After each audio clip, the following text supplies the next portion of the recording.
Good morning, Bucknutters. Welcome to the Bucknuts Morning 5 here on Friday, January 13th, 2023. I almost said 2022. I am Dave Biddle, very happy to be joined by Jonah Booker for his usual Friday visit. Friday the 13th, but have no fear. Jay Book is here. We're going to answer a lot of questions that were posed to us from Bucknut subscribers on the front row message board. Plenty of stuff to get to. I'm going to retweet the show here real quick before we get to that.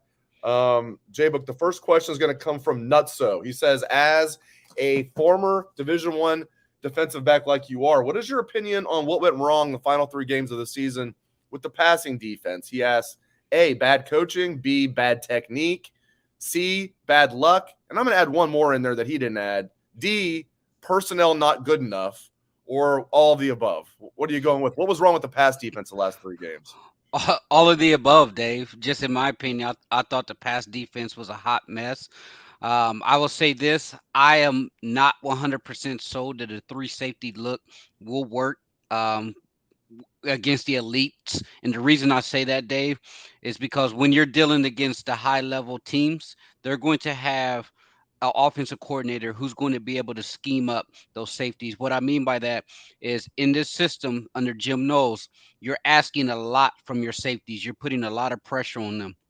When you're putting those safeties man to man on a slot, that is a mismatch. When you're putting Lathan Ransom running against a guy who runs a 10 flat 100 meters, that's a mismatch. Anytime you can match up your slot wide receiver against a Tanner McAllister, that's a mismatch. So I just think that those guys are safeties for a reason. They struggle to turn their hips and flip their hips and run. I'm more of a proponent of if a team comes out in 3 and 4 wide sets, Dave, you need to have a second or a third or fourth corner on the field for the simple fact that look at it in Ohio State terms. If a safety's down in the box trying to guard a Jackson Smith and Jigma, a Chris Olave, a Curtis Samuel, what's going to happen? They're going to take those advantages all day, every day, and use that person as the mark. So that's why I'm a little skeptical about a 3 safety look, especially when you're going against pass heavy teams. We've seen that this defense has struggled against the wide receiver position. I think they ranked in the bottom half of the NCAA is like 109th, 110th when it comes to rankings. When it came to guarding the wide receiver position, you can blame that on personnel not being good enough. We talked about from week 1 all the way into the end of the season when it came to technique. It was still an issue. The same issues that we saw in week 1, it really never got better. So I think it's a combination of all the above. All right, next question. This actually comes from me. No one really asked this question on our. Cause I started a thread on Bucknuts on our front row message board. Every once in a while we just like to ask, our subscribers on Bucknuts who are supporting us to ask the questions for the show. So they did that. No one asked, is Jim Knowles the answer, Jay Book? So I posed this question to you. I think we were all believers in Jim Knowles. I still want to give him a second year for sure. I still feel like I believe in him, but I'm disappointed. I'll ask you, sir, is Jim Knowles the answer for Ohio State? It's a great question, Dave. If you would have asked me week 5, week 6, I'd have been like, heck yeah, can't you see it? I would. Let's be fair. Let's break it down. I do think the defense had improvement in certain areas. I thought the linebacker play was outstanding this year. It was a major upgrade from what we saw in previous years. So I thought Tommy and Steele played really well. I do think that there are times, and I don't understand this logic where, hey, we're going to give up 4 to 5 big plays a game. I've come from a mind frame that, hey, you stop everybody, you try to eliminate the big plays. So I am curious to see how that's going to play out in the long run. And I can tell you, Ryan Day is extremely frustrated. So if you listen to his post game comments after the Peach Bowl, he said that that was a major talking point was we got to stop giving up the big plays. That was something that they talked about over and over and over again after the Michigan game. So you can tell Ryan Day is frustrated with that. With that being said, I'm willing to give him an additional year because it is a complicated defense. I do think that they will be better next year with the guys deciding to come back. I do believe the front 7 will be lights out next year is always going to be what happens in the back end, what happens with the corners and the safeties. I will say this on the other people on the other side to play devil's advocate, people talk about was there a gradual improvement from the Kerry Combs defense? I would say yes. There was only one way to go, which is up. Right. Um, Right. but if Low you're, bar. if, Yep. yep. But if you're going to be fair, the last year the Kerry Combs defense, they faced 8 top 50 offenses. So they were going against guys who had the chops to really put up points.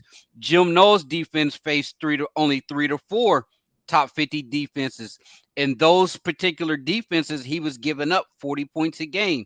So you have to ask yourself, is it a talent? Is it a coaching? I find it hard to believe that so many other programs in the country has more talent than Ohio State. I don't believe that at all. Ohio State recruits at a high clip. It's a matter of developing the guys, holding on to guys, and making sure that you're not putting guys in the right. Making sure you're not putting guys in a bad situation. You talk about the ransom slip.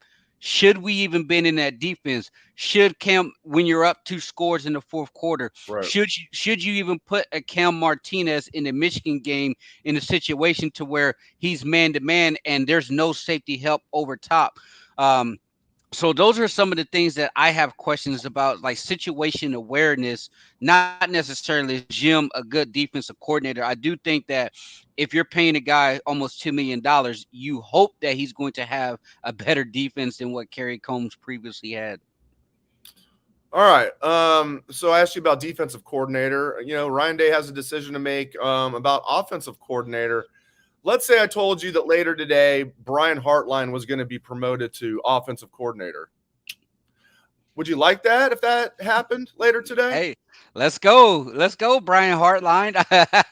Yeah, I think that with him being young, given a fresh set of eyes, he's going to be able to bring an innovative look to the offense. We all know what Ryan Day's going to do. I do think, Dave, that even if they announce it later on that he is potentially going to be the offensive coordinator, that Ryan Day will still be heavily involved. I would say this: the Ryan Day that we saw against Georgia, where he's out there flexing, he's all gas, no brakes.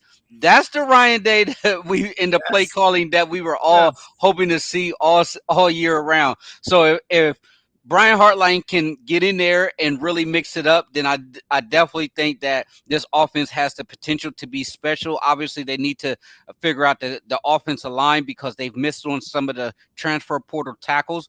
But the talent is going to be there right now. And I said it earlier, this week, regardless whoever wins the quarterback position, you're being handed the keys to a Lamborghini. Just keep that bad boy on the road. Don't wreck it. You're going to have all of your weapons back. And I just think that Brian Hartline, with his NFL pedigree, will be able to bring some innovative and creative type of schematic advantages to the table. One thing I will be curious about is, will we transition from a stretch running team to a downhill gap running scheme, which Kevin Wilson was a big proponent of running that stretch. Justin Fry likes to like his offensive lineman running, getting downhill, firing off the football when it comes to the running game. So I'm curious to see how they're going to be able to mesh that in with Brian Hartline. All right. Next question from the Meal Ticket. Who are some elite recruiters on the defensive side of the football from outside of the program that you'd like to see come to Ohio State, Jay Book? Is there anybody that comes to mind from outside the program? Um, I mean, it's hard to say, but I don't think they're going to really make any type of transitions on the defense unless Larry decides on his own terms that he's ready to go off into retirement. And if that's the case, then I could see someone replacing Larry. A name to throw out there is Randall Joyner, Ole Miss defensive line coach. I think he would probably be on the short list of guys. He was a former Ohio State grad assistant coach under Larry Johnson. So Larry was able to mentor him before he went off to be the SMU defensive line coach. And from there, he's been in the SEC for the last several years under Lane Kiffin at Ole Miss. So that's somebody who I would keep an eye on if Larry decides. Other than that, I don't anticipate that they're going to make any type of moves on the defensive side of the football. There will be a question later about Tim Walton. I think you just answered it though. But next question is from Akron Zip Buckeye. Jay Booker, Are you as freaked out as most Ohio State fans seem to be about the offensive line? Akron Zip Buckeye adds, he thinks the panic is premature. He wants to see the kids play first. Where's your panic level at with this 2023 O line? Uh, 10 being the highest, I say right now I'm at a 3. Um, maybe maybe a 4 if there are injuries. And here's the reason why I say that is I have all the utmost faith that Justin Fry will have the guys ready to go. And you look at it right now, Zim Mikowski is the guy who's coming in that may be starting at your left tackle. If you'd have asked me a year ago, would Zim Mikowski even play at Ohio State? Was he a reach? You look at it, and they love him. They think that he is going to be a big time player here. So that right there tells me that there's development going on behind the scenes. We saw what Ohio State offensive line was able to do against Georgia. I thought the offensive line played outstanding, and that is because Justin Fry was able to coach those guys up. As we progressed during the season, a lot of people had questions in regards to the offensive line and if it was the reason why they weren't able to pick up short yardage. Come to find out, once you throw on the tape, a lot of times it was the running backs who were just missing their cuts. The running lanes were there. So I do think that they have guys there. Will they need to be coached up? Absolutely. But I have faith that Justin Fry is going to get those guys coached up. But if you look at the depth there, I don't think they have any room for error when it comes to injuries. I know they went 0 for 5 right now when it comes to getting tackles out of the transfer portal. So I hope come the next transfer portal window and come after spring football, they can at least find 1 or 2 more guys. But I'm not panicking. I just think that they have some guys there. It's just a matter of getting them developed, getting them coached up, and I have the utmost confidence that Justin Fry is going to be able to do that. All right, next one comes from NM02074.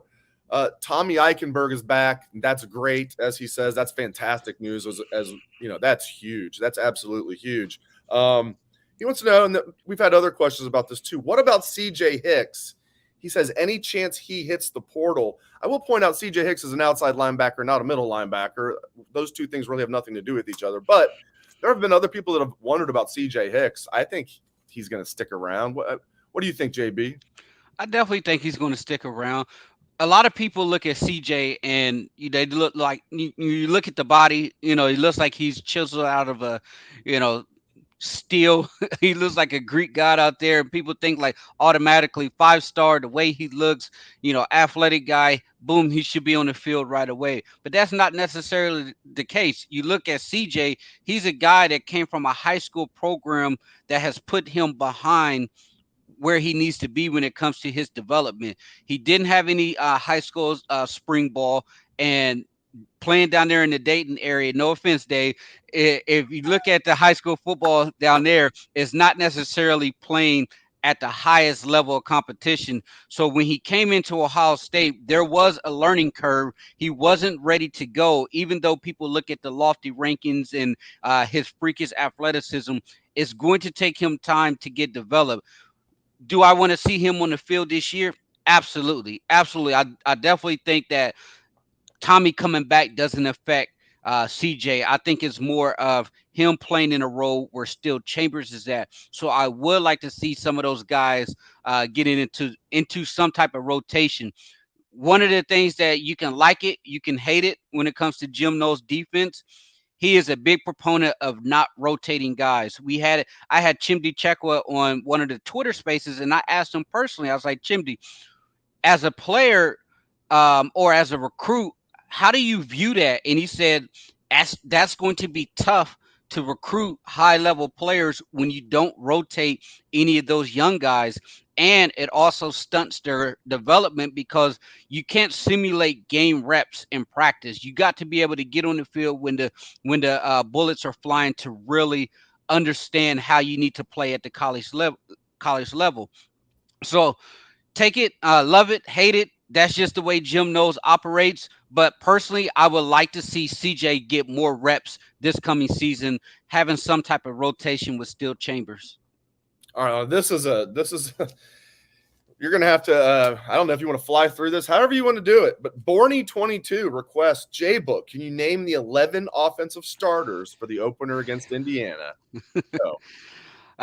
Let's go. I mean, if you want to go starters, I'll go Trevion Henderson at your running back. Obviously, your wide receivers are still going to be the same with Marvin Harrison Jr., Mecca Ibuka, that's 3. Kay Stover's going to be your tight end at 4. That puts me in a spot to have to pick the quarterback position, so I'm going to go Kyle McCord at 5 at the quarterback position.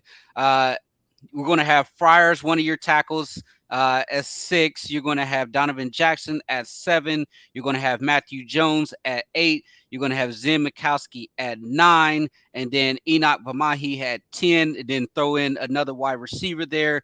And then you're probably looking at Julian Fleming as your 11th player. So that's your 11 offensive starters. Nailed it. Would have said the exact same thing. That very, very, very well done, sir. Center might be interesting. I think we're all assuming, myself included, yourself included, Matt Jones will just slide over as a 6-year senior, play center, get Enoch in there. And I think that is what's going to happen. Who knows, though? Maybe Carson Hinsman can make a run at center, leaving Matt Jones at right guard, maybe Jacob James. But I think you're right. I think it's going to be Matt Jones moving to center and Enoch Vamahi as a 4th-year player getting in there as a starter. All right. All right. Now, we've had a lot of people ask about this, including Kurt Kevin. Kurt Kevin, man, are we buying this CJ Stroud rumor that he's coming back, that he's considering coming back? At first, when I heard this, I'm like, yeah, you heard this at 31 Flavors, didn't you, Ferris Bueller? But now there's like a lot of smoke out there, and he hasn't announced anything yet. He's a millionaire just by NIL. I don't know. I'm still not buying it. Are you buying it, any of this? Man, I'm in the mind frame of I'm not buying it.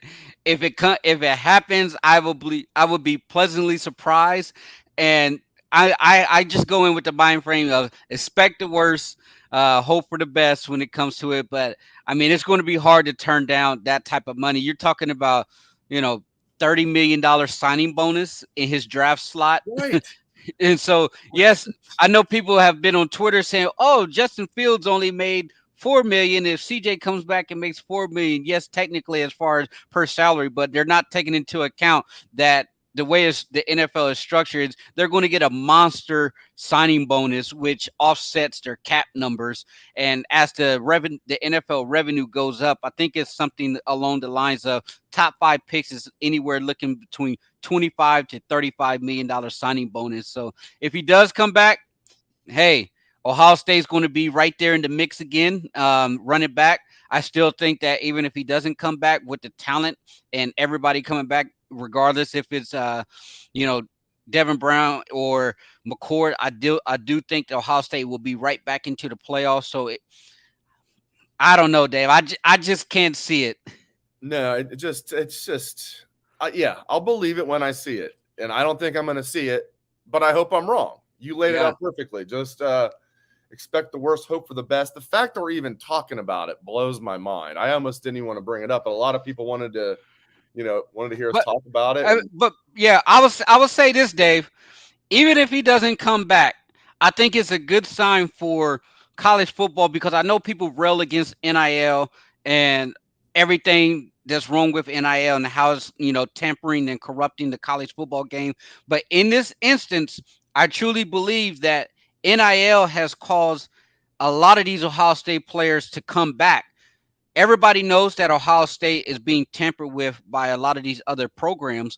A lot of these programs are offering significant amount of money. The fact that the NIL Foundation and the collective can potentially come up with enough cash to make him even think about it, that right there tells me, that's something to keep an eye on as we go down the line, because what kid will think about turning down $30 million? But when you've already made 2.5 million, you can make another 4 and some change.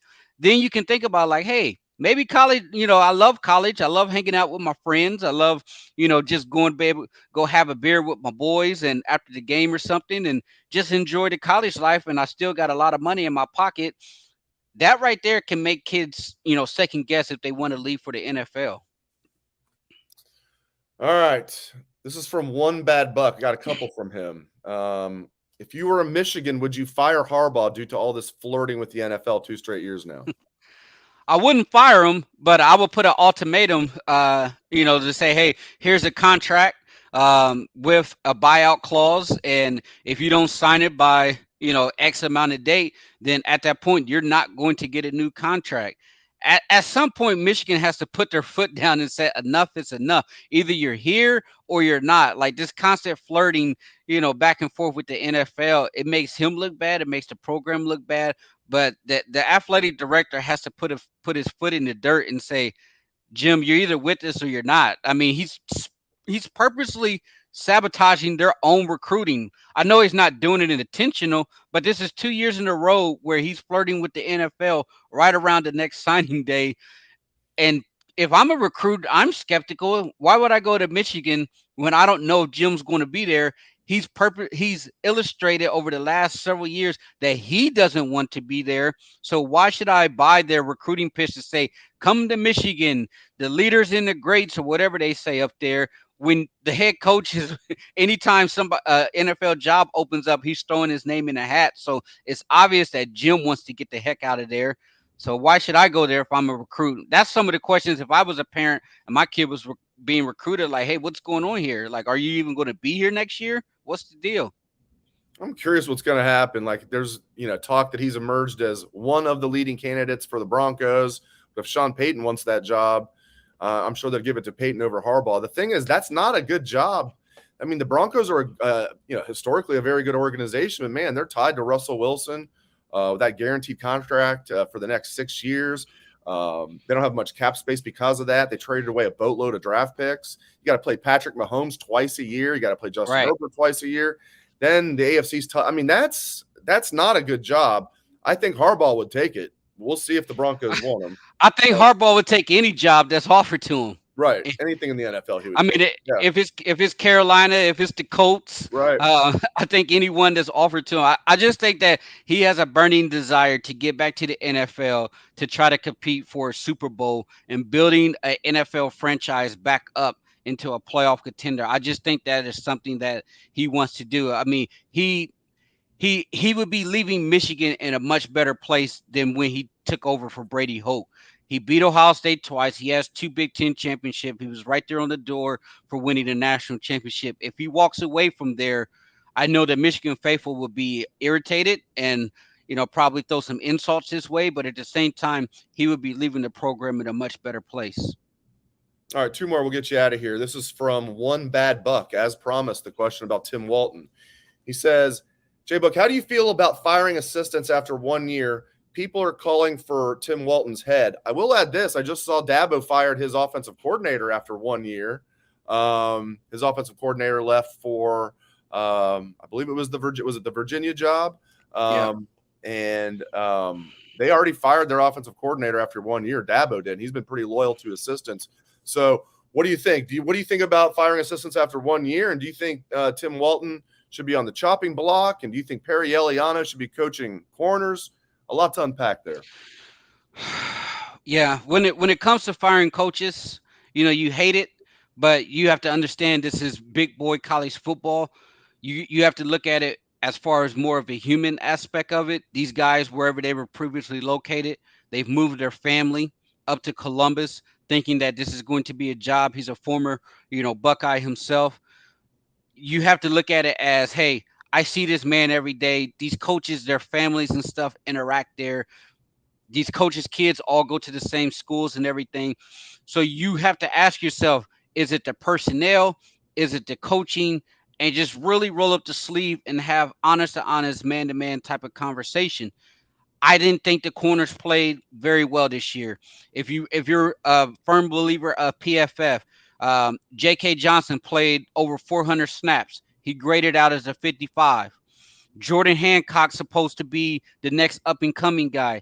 He graded even lower in the low 50s. Those are Fs. So that's unacceptable. We saw what Denzel Burke this year. Cam Brown had his struggles. So if you're going to look, at the cornerback position, you have to be objective, be honest, and say Tim Walton just didn't get the job done.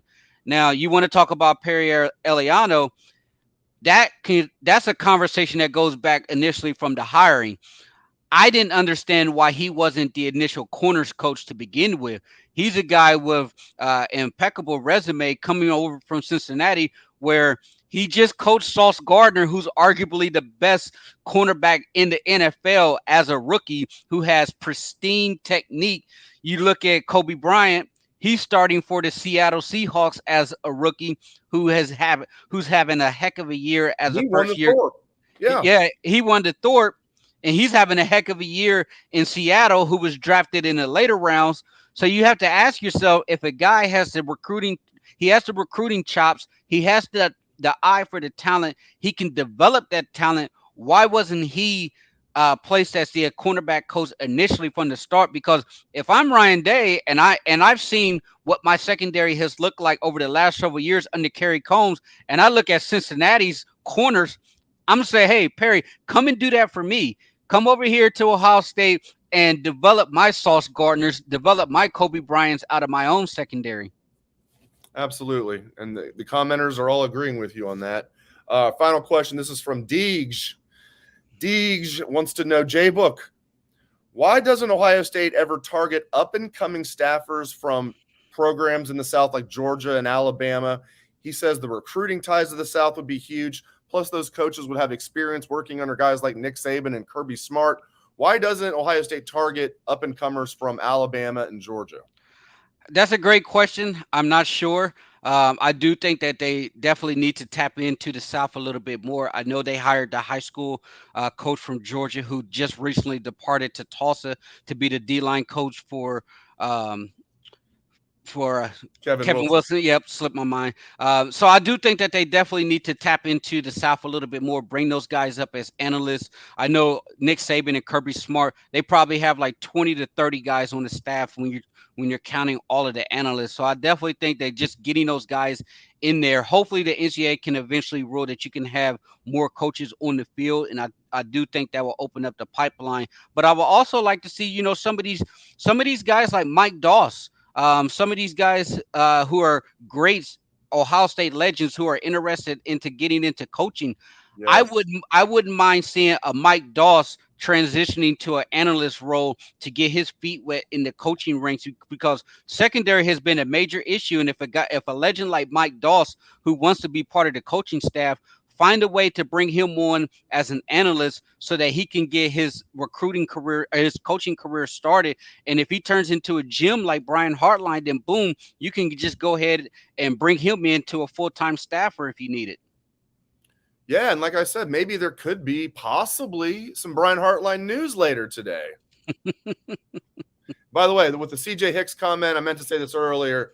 Anybody from Kettering Alter High School in the Dayton area can direct your complaints to J Book. I had nothing to do with that. I would never speak a bad word about Kettering Alter High School like J Book did. No, great stuff. I didn't speak back. I just said that he was a little behind the curve because of the competition that he played against. He flat out dominated. So when it comes to technique and what you needed to do to thrive at the next level, it's going to take him a little bit of development time. That's it. Hey, as a Beaver Creek guy, in all honesty, you can talk all the smack you want about Kettering Alter. Just make sure Jerry Radzinski's not around and guys like that. But we had some very good basketball battles against them. So you talk all you want about negatively about Kettering Alter. No, great stuff out of J Book here on Friday the 13th. Really appreciate it, JB. Appreciate all you guys tuning in. Thank you for all the questions from Bucknut subscribers. Thanks to our live audience. Thanks to everybody for tuning in. Really appreciate it. Thanks again to J Book. Thanks to all of you. Hope everyone has a great day and a great weekend.